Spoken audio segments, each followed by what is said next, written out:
Thank you very much, Alex. Hello, welcome to everybody. Let me see if I can stand here. Can you still see the screen? Yes. My name is Antonella Sorace. In case you're wondering where I'm from, where that name is from, I'm Italian. And I've been here for many years, so I'm sort of Scottish. I still feel very, very much Italian. And I have two bilingual sons who were born here and who speak Italian and English, and who've been speaking Italian and English since they were born. So I'm going to tell you a little bit about how children learn two languages. This is the first part. There will be a second part where I'm going to tell you about how adults can learn another language. This is because I work at the University of Edinburgh, and I'm interested. I'm interested in how people can have two languages in the same brain at different ages. So children, adults. I'm interested in how people learn a second language and how people their first language changes when they've been speaking a second language for a long time. So next time I'll be speaking about this as well. But tonight we're going to talk about children. Now, let me ask you something. How many people are bilingual here? Wow. I think my French is still good enough. Yes. But German is rusty. Okay. Thank you. Can I ask some of you who raised your hands, are you bilingual from childhood, or did you become bilingual from childhood? Yes? Anybody else? Well, I started learning French 60 years ago. Okay. Yes. Since the age of 4, so definitely childhood, yes. Anybody else?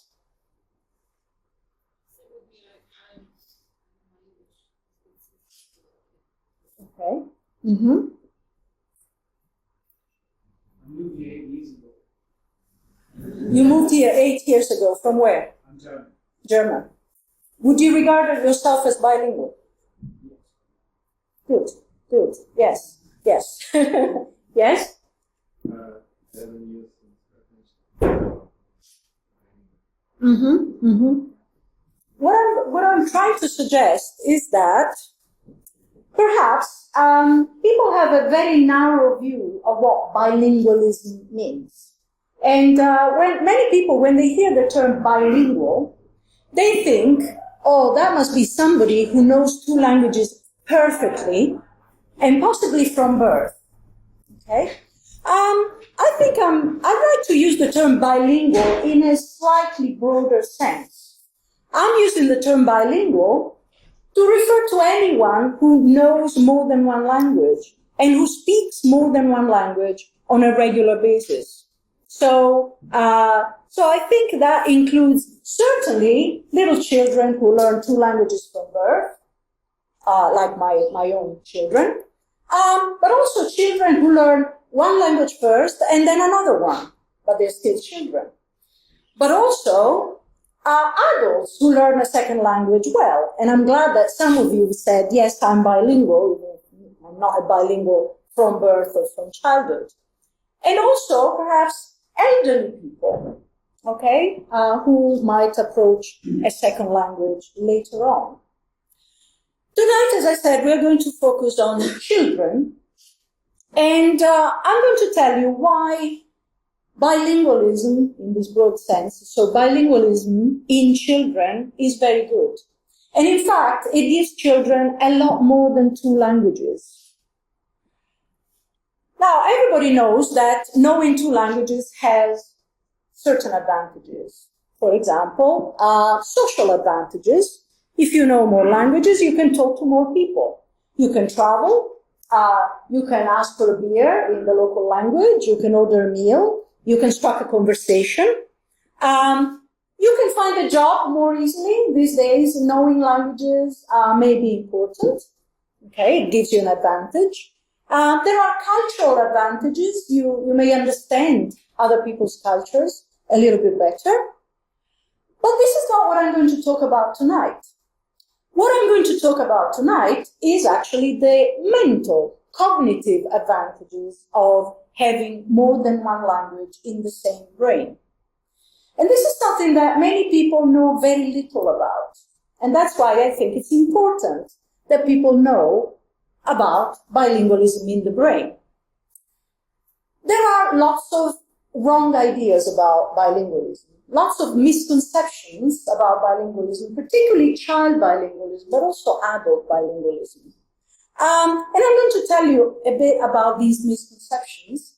You may find them surprising. You may think, oh, really? Are there people who think this? I can tell you, yes, there are lots of people who have these misconceptions. So, for example, many people believe that a bilingual child is confused. So you have two languages, and this child may end up not speaking any language properly. And what about when they go to school? They may not learn to read and write any language properly. Two sets of words, two sets of rules, it's just too much. Well, research, as I'll show very soon, shows that this is a misconception. It's not true that a bilingual child is confused. There are also people who believe that two languages are really too much of an effort for a young brain. Okay? And this is a curious idea. This seems to depend on this idea that the brain really has to make an effort. It's like a muscle, and there is too much stuff, okay, for a brain to absorb. For example, with words, it must be massively confusing having to find the right word, among many different words from different languages. Well, we know from research that this is not true. And I'll show you why in a minute. There are also people who think, again, because of this idea that two languages is too much for a young brain, they're going to be delayed in other types of development. Okay? This is, again, a really funny idea. It seems to depend on regarding the brain as a kind of box with a finite number of compartments, right? So if the box is full because you put two languages in there, you have less space for other things, right? Wrong. Because we know from research that the brain doesn't work like that. The brain is very flexible. The brain is not a box with a finite number of compartments. There are people who also believe that if you have a second language, if you're a child with a second language, you're going to struggle at school with your first language, with the language of schooling. And yes, what are you going to do, with all these languages? Oh, my goodness. Well, research has shown that bilingual children actually do better in the community language, in the main language at school. So this is another misconception. Another misconception is that, again, people think bilingualism might be useful. It's an effort for the child. We've seen all these things, but it might be useful, it might be worthwhile only if it involves useful languages. So languages that are widely spoken, prestigious languages. So if you look at the most widely spoken languages, English, that's actually not just the number of speakers of these languages in the world, but also the political influence and prestige of these languages. So you see English, you see French, you see Spanish, Russian, Arabic, Chinese is on the grow, German, etc. So these are useful languages for some people. But what about Gallic? What about Sardinian in Italy? What about Sami in Norway? These are languages spoken only in certain areas and only by a relatively small number of people. So what about these languages? These languages are not very useful, so what's the point in passing them on to children? This is exactly what my mother thought. My mother was a native speaker of Sardinian, the language in the middle. And she thought that Sardinian was a useless language, a language of the past, and that I had to learn English, because English is a useful language. She was right about English, okay? If she had known about the advantages of bilingualism at her time, I think she would have changed her mind, and maybe she would have spoken Sardinian to me. So all these ideas are wrong, they have no basis, and research, if anything, has shown that the opposite is true. So why? Let's have a look. First of all, how do we know about young children? There was a time when it was difficult to study young children, particularly babies. So researchers, if they wanted to know something about bilingualism, they had to wait, for example, until a child started producing words. So the first words and then, slightly longer sentences. And they would record these bilingual children when they were producing words and sentences in both languages. Now we can do a lot better than that. For example, we can study newborns. Okay, so that is a newborn baby who is attached to a funny kind of dummy. So the dummy is attached to an electrical machine that measures how fast the baby is sucking on the dummy. So you're wondering, so what? How does that tell us about language or languages?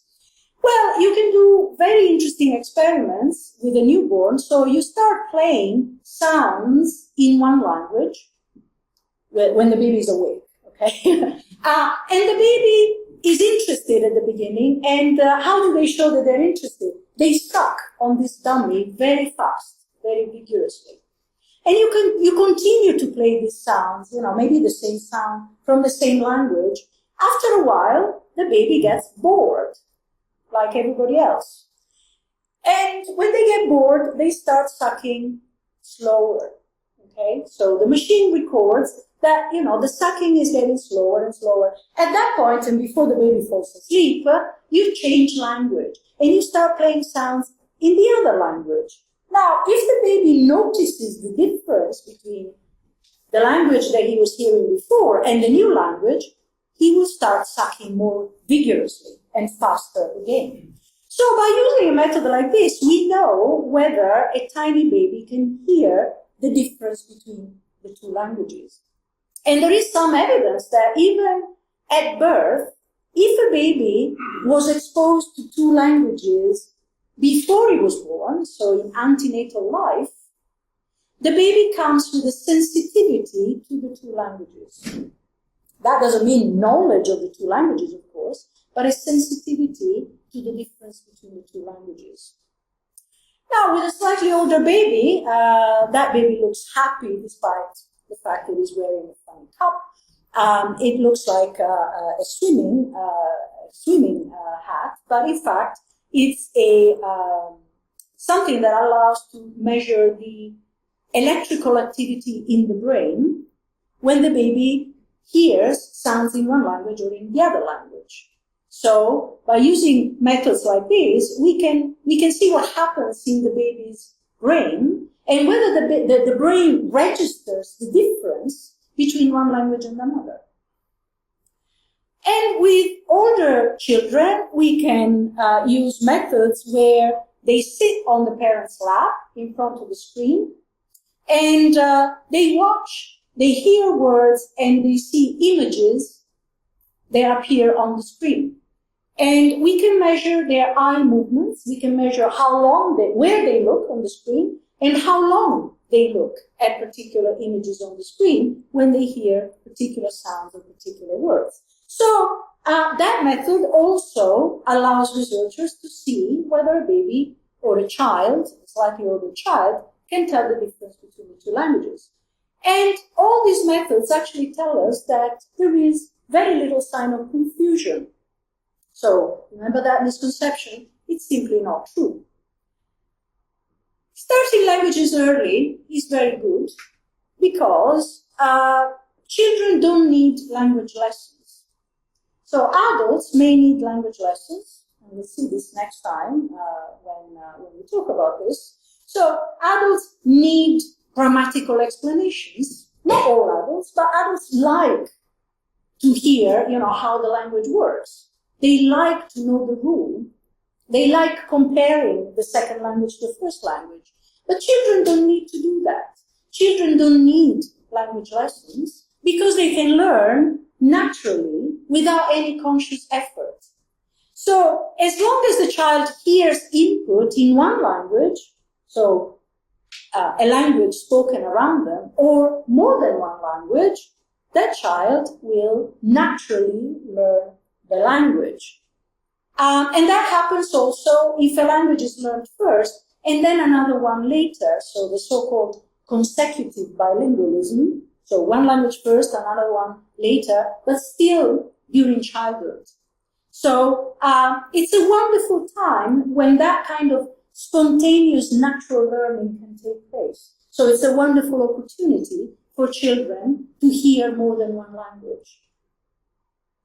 Now, with the methods that I showed you before, researchers have come to the conclusion that very young babies can actually distinguish between their two languages. So far from being confused, they can tell them apart even when the two languages are very similar. So there is an important laboratory in Barcelona when they study bilingual children who hear Spanish and Catalan. Spanish and Catalan are very similar languages. That is a sign in Spanish and Catalan. And yet... Yes, indeed. And a bilingual baby can tell the difference between Spanish and Catalan, despite the fact that they're very similar. And you may think, well, it's easier to confuse them, to mix them up. Wrong. They can tell the difference. And there are some really interesting studies that show that bilingual babies actually use all possible cues, all possible signs to keep the two languages separate. So, for example, there is an experiment that has shown that at 8 months, a bilingual baby can tell whether a completely silent face is speaking English or French. There's no sound. The baby is sitting in front of that screen. The face is sometimes speaking French and then speaking English, and there's no sound. How can they do that? Because they watch the facial expressions, the movements of the mouth that change when the face is speaking, the woman is speaking French or English. So a bilingual child knows just by looking at the facial expressions when one language or the other is being spoken. So again, not really a sign of confusion. Bilingual babies are using everything they can to separate between the two languages. Now, something that really worries parents sometimes, parents of bilingual children, is mixing.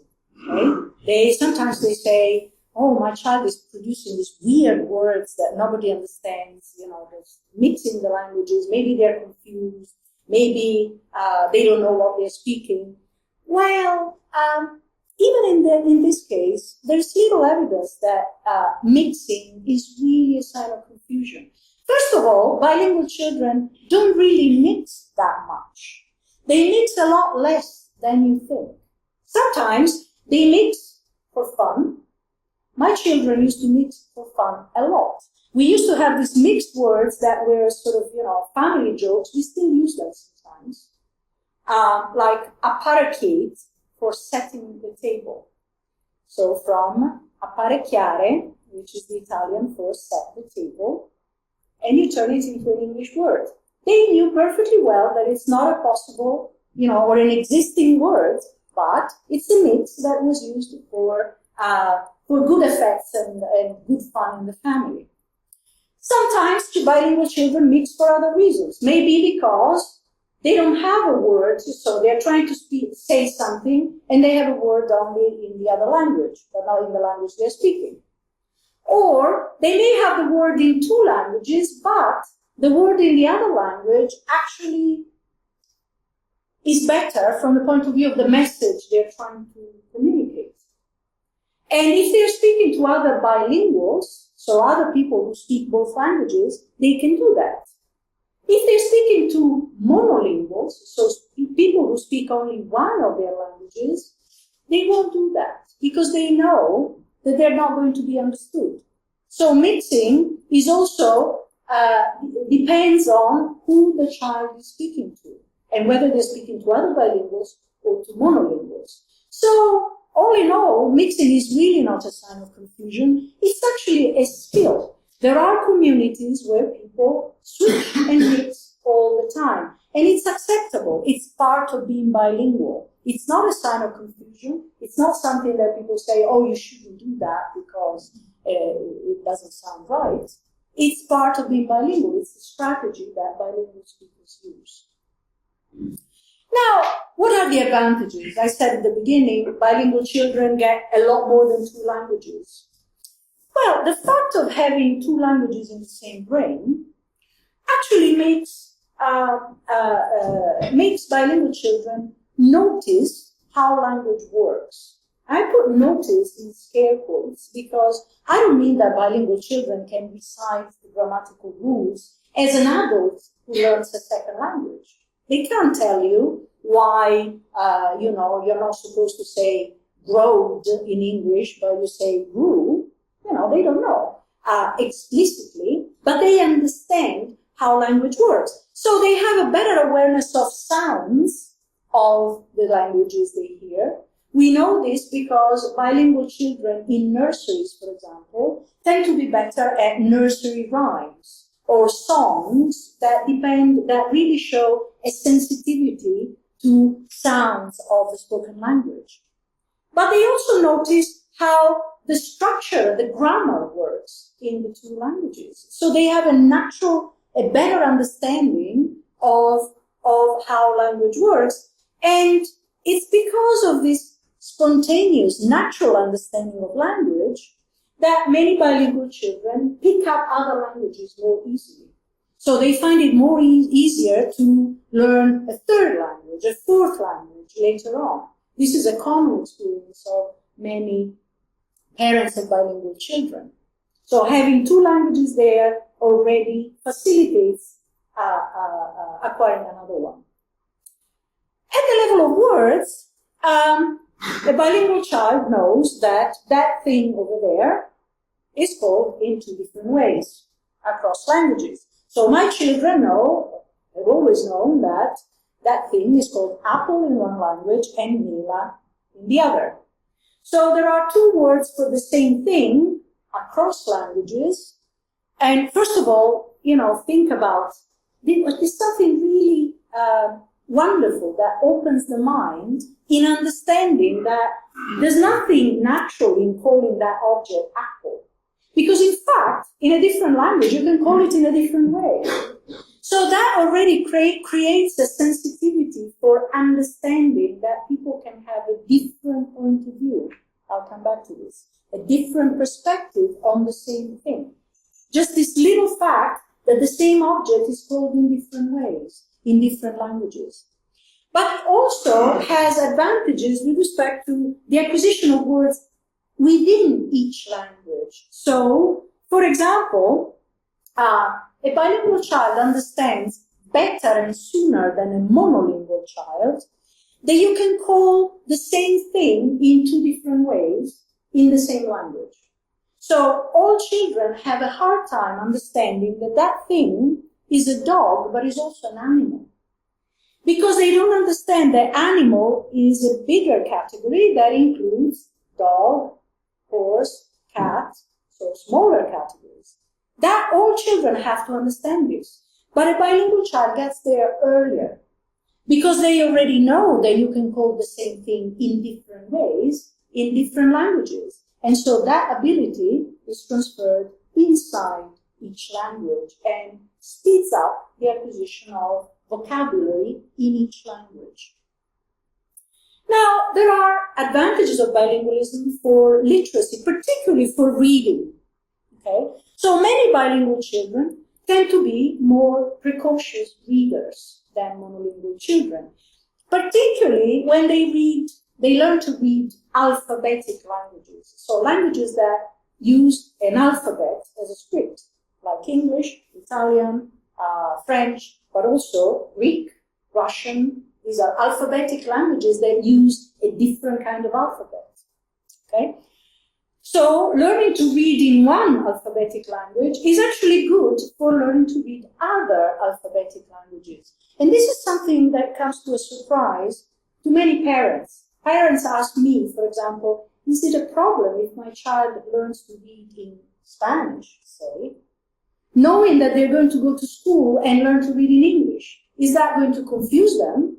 Well, the answer is no, not really. In fact, it's going to be an advantage because learning to read in Spanish happens to be easier than learning to read in English, because what children have to learn in an alphabetic language is that each letter corresponds to a sound of the spoken language.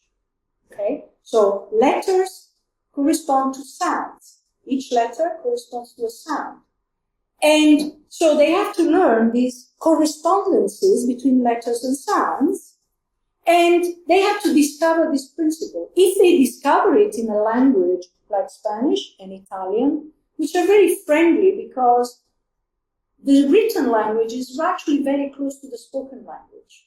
Okay? So these languages, you read them in the same way, more or less, in which you speak them. Whereas a language like English is a much more difficult language because you don't read, so words are written in a different way from the way they're spoken. And those of us who've learned English as a foreign language know what a problem that can be at the beginning. Okay? But a bilingual child who learns to read, learns this principle in a language like Italian, then they only have to discover that English has a different system of correspondences between letters and sounds, and so they don't have to rediscover this again. They've already discovered it in one language, and that gets transferred to another language. So you can do a little experiment with your bilingual and monolingual children. So, for example, you can ask them, tell me which is the longest word? Is it train or caterpillar? These are preschoolers, right, who can't really read fully yet. So train is a short word that corresponds to a long object. Caterpillar is the other way around. It's a long word that corresponds to a tiny object.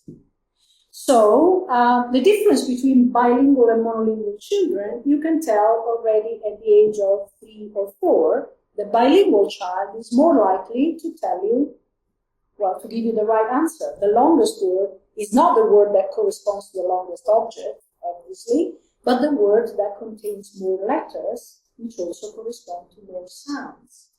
Okay? The bilingual child gets there earlier than the monolingual child. Now, I've already mentioned the fact that having 2 words for the same object potentially opens the mind to the fact that there are many different points of view represented in other people, right? And this is, in fact, an advantage of bilingualism outside language.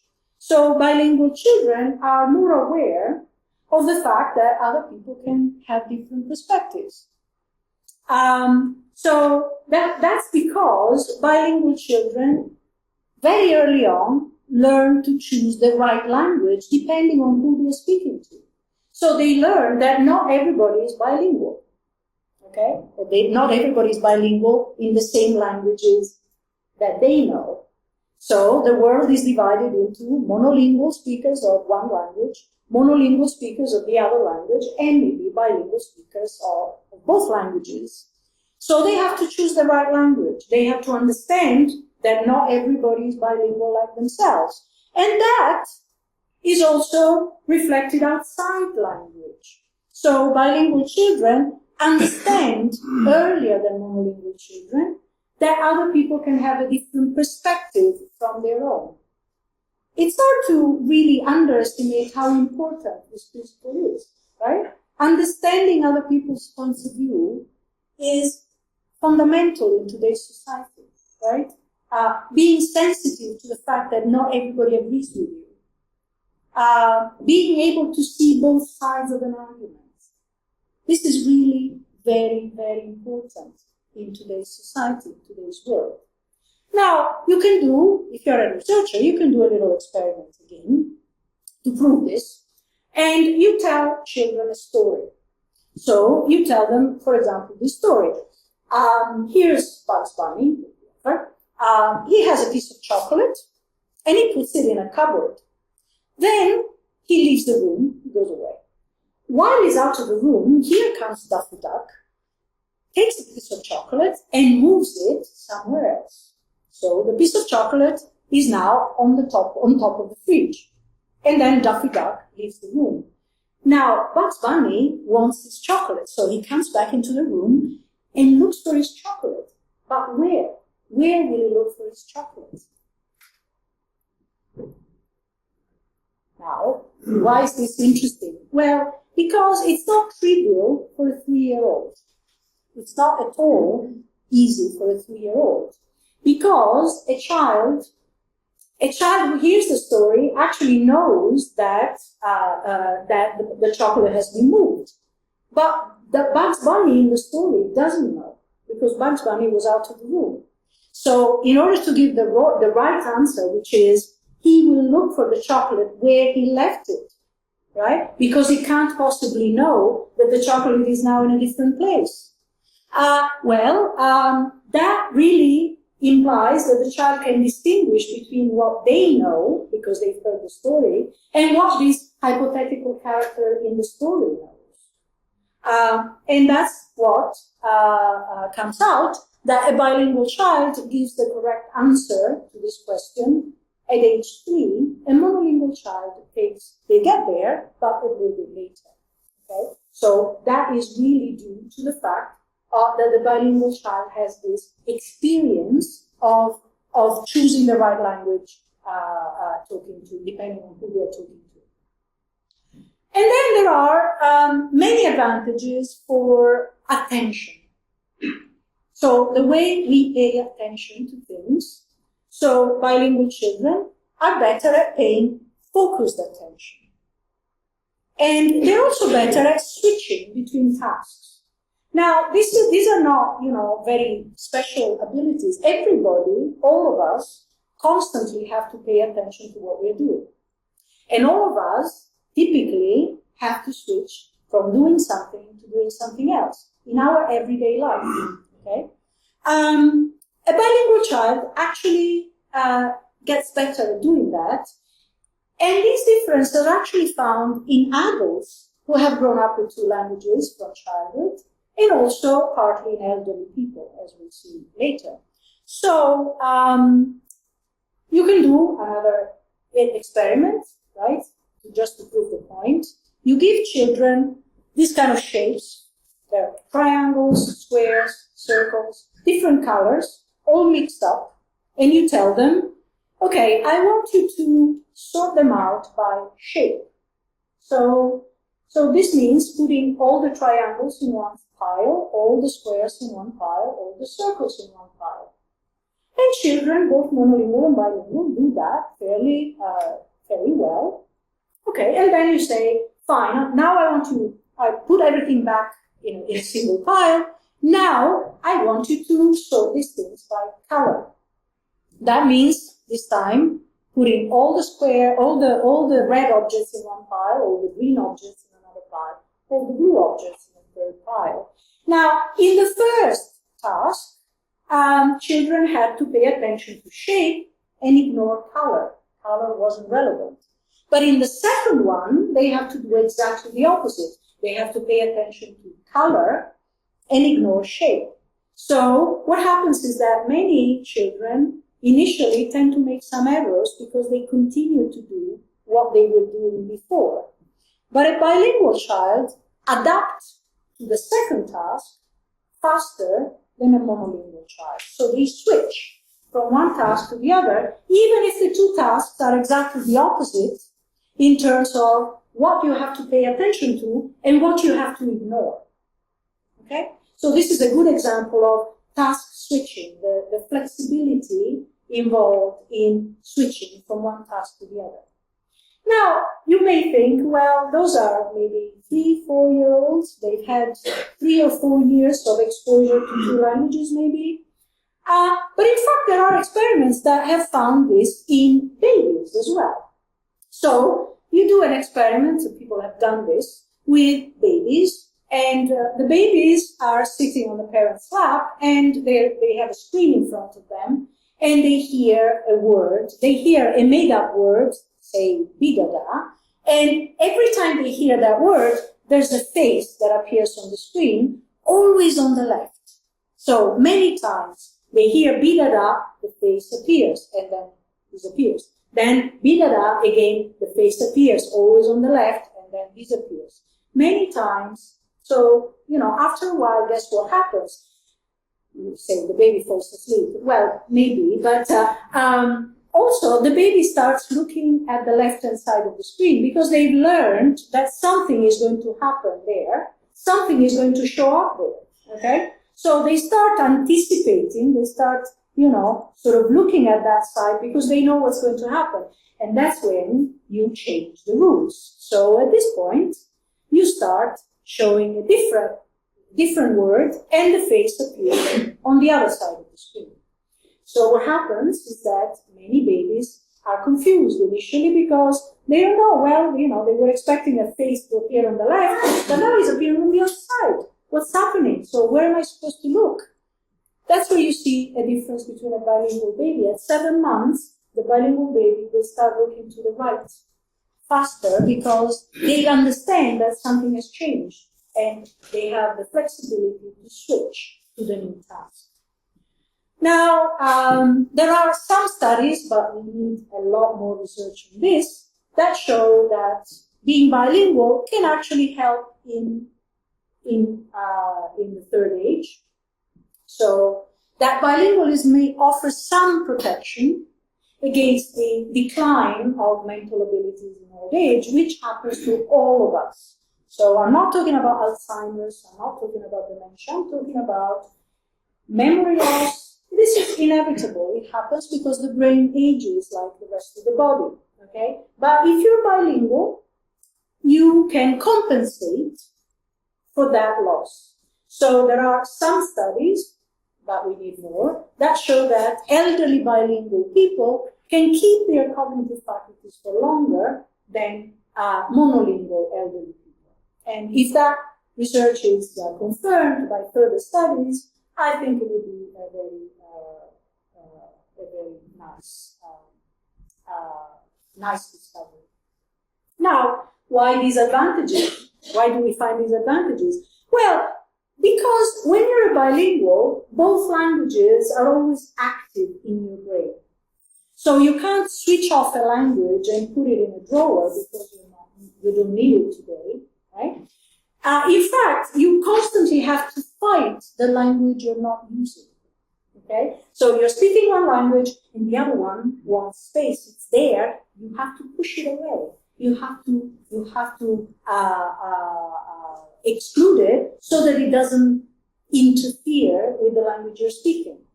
So it is this constant activity of pushing away the language you don't need that actually seems to give these advantages. And if that's the reason, or the main reason, then it really doesn't matter which languages you have in your brain, because it's the fact of having more than one language that matters, as I said at the beginning.